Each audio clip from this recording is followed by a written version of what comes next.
Dito si Tulfo, huwag niyong gagalitin. Dito si Martin, merong sasabihin. Dito si Lord, hindi kanya kukunin. Dito si Sean Yao, ang ganda niyang tanawin. Dito si Tulfo, huwag niyong gagalitin. Dito si Martin, merong sasabihin. Dito si Sean Yao. Gosh, anong nangyari, ate? Ha? Did you just say gosh? He said gosh. Hindi, tignan mo naman. Anak mo, tapos biglang bilyar, yung kalaban niya binabanggit. Ang sabi nga dyan, hindi nagsisinungaling ang bata. At saka ganun talaga ka-effective yung campaign jingle ni Manny Villar.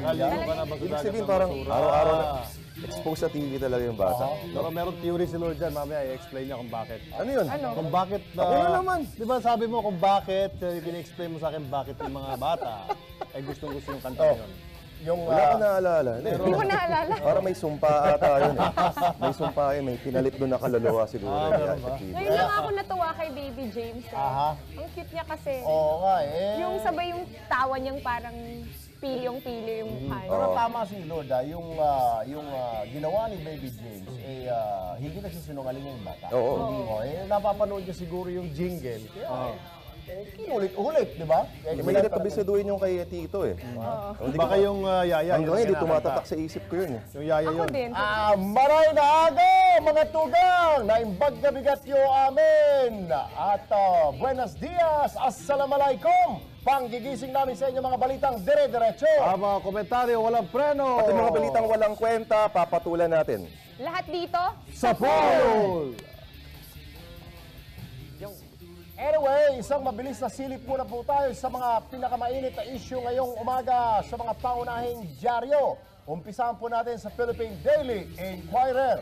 Naputol na nga yata talaga ang momentum ni Manny Villar kaya balik sa kanyang trono sa survey si Noynoy Aquino. Sa lahat ng rehiyon, mapa-rich man o masa, pabor sa uniko iho ni Cory at Ninoy. Sa sobrang tuwa ni Noynoy, nangako pa itong sasayaw ala Nelson Mandela pag-alis ni Gloria sa Malacanang. Survey rin ng banner ng Manila Times, nakasentro ang istorya sa significant na pagsadsad ng ratings ni Villar. 4 na puntos ang ibinaba ni Manny Villar. Nasa 25% na lang siya ngayon mula sa 29% noong Pebrero.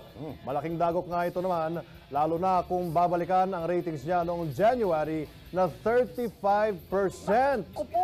Eto, may follow-up naman ng Philippine Star sa plano ni Pangulong Arroyo na mag-appoint ng susunod na Sandigan Bayan Chief. Sa isyong ito, nagkakaisa yung mga presidential candidates. Huwag naman daw sana. Sabi ni Noynoy, patunay na naman daw ito na walang respeto sa batas ang Pangulo.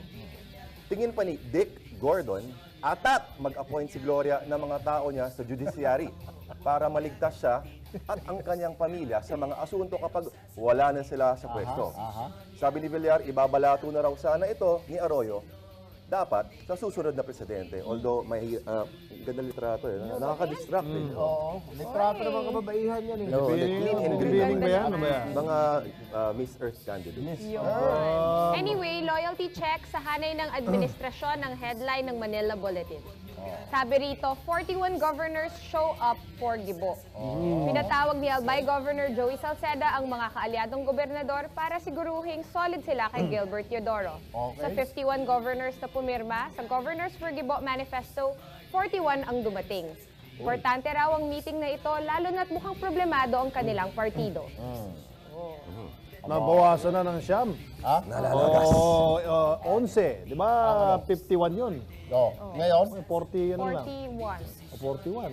Hindi, pero diba, pinulong ng Chief Banana ang mga troops. Sabi, make Gibo win.